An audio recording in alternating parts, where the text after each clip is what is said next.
امام حسین کی شہادت کے بعد جب آل رسول کو قید کر کے امام حسین کے سر کو کاٹ کے نیزے پہ بلند کر کے شام کی طرف لے جایا گیا تو جہاں جہاں سے یزید کا قافلہ گزر رہا تھا لوگ پوچھ رہے تھے کہ یہ کس کا سر ہے اور یہ بیبیاں کون ہیں۔ جس کو بھی معلوم ہو کہ یہ رسول اللہ کا خاندان ہے تو ہر کوئی دل ہی دل میں ان ظالموں پہ لعنت کرتا رہا اور کوشش یہ تھی کہ یہ لعین ہمارے شہر نہ رکے۔ تو ویسے ہی چلتے چلتے جب یزید کا قافلہ شہر کرتان تک پہنچا تو وہ لوگ پہلے سے ہی باخبر ہو چکے تھے کہ فوج یزید نے اللہ کے رسول کے نواسے کو قتل کیا ہے، آل محمد کو قید کیا ہے، تو انہوں نے اپنے شہر کے دروازے بند کیے ہوئے تھے۔ قافلہ شہر کے باہر رک گیا اور درخت کے سائے میں یزید کے سپاہی سونے لگے۔ جب رات ہونے لگی تو راہب قریب آتا ہے اور دیکھے کہ ایک نورانی سر ہے جس پہ آسمان سے فرشتے آ کے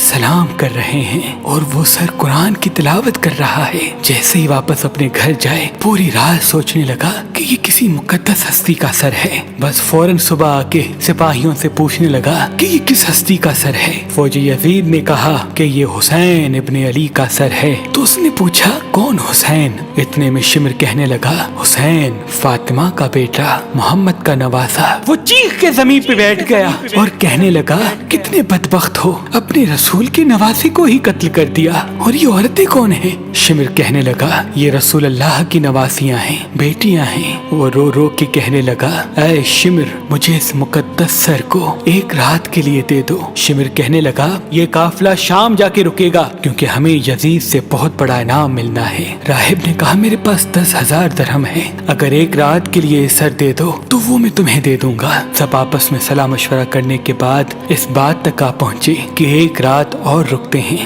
بالآخر ان ظالموں کو 10,000 درہم دے کے راہب امام حسین علیہ السلام کا سر لے کے اپنے گھر آ گیا اور ایک پتھر پہ آ کے اس سر کو رکھا اور زاروں قطار رونے لگا۔ اتنے میں امام حسین علیہ السلام کے سر سے آواز آئی اے راہب یاد کر جب تو اولاد کی دعا کروانے کے لیے میرے نانا کے پاس آیا تھا اور تمہارے مقدر میں اولاد نہیں تھا، میں نے اللہ سے دعا کی، اللہ نے تجھے 7 بیٹے عطا کر دیے اور تم نے کہا تھا کہ ایک مرتبہ میرے گھر آنا۔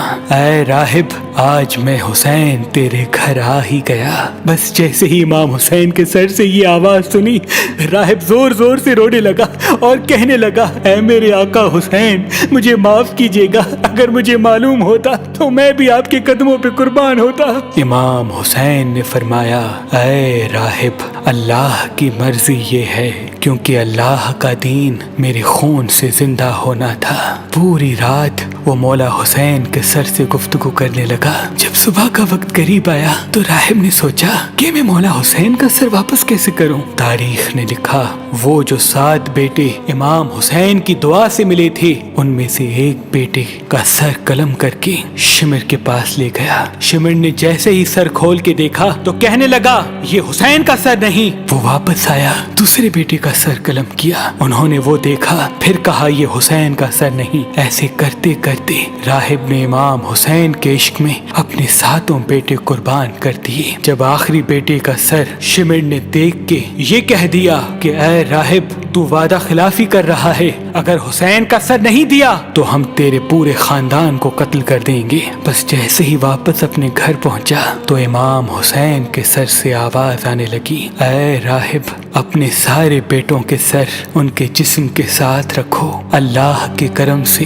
تمہارے سارے بیٹے زندہ ہو جائیں گے، اور میرے سر کو اٹھاؤ فوج یزید کے حوالے کر دو، کیونکہ یہ اللہ کی مرضی ہے، ہمیں شام تک پہنچنا ہے اور ہر گلی ایک ایک بازار سے گزر کے قرآن کی تلاوت سنانی ہے، میری بہن زینب کو خطبے دینے ہیں اور ایک ایک بازار سے گزرتے ہوئے اسلام کی تبلیغ کرنی ہے۔ تو بس راہب نے اپنے تمام بیٹوں کے سر ان کے جسم پر رکھے اور اللہ کے کرم سے وہ سارے کے سارے بیٹے زندہ ہو گئے۔ پھر روتا ہوا امام حسین کے سر مبارک کو فوج یزید کے حوالے کرتا ہے اور کہتا ہے کہ کتنے بدبخت ہو تم کہ اپنے رسول کے نواسے کو قتل کرتے ہو، ان کی بیٹیوں کو قید کرتے ہو، ان پہ ظلم کرتے ہو، تمہارا یہ ظلم قیامت تک تمہارے لیے لعنت بن جائے گا۔ آج بھی اس پتھر سے خون نکلتا ہے جس پتھر پہ امام حسین علیہ السلام کے سر مبارک کو رکھا گیا،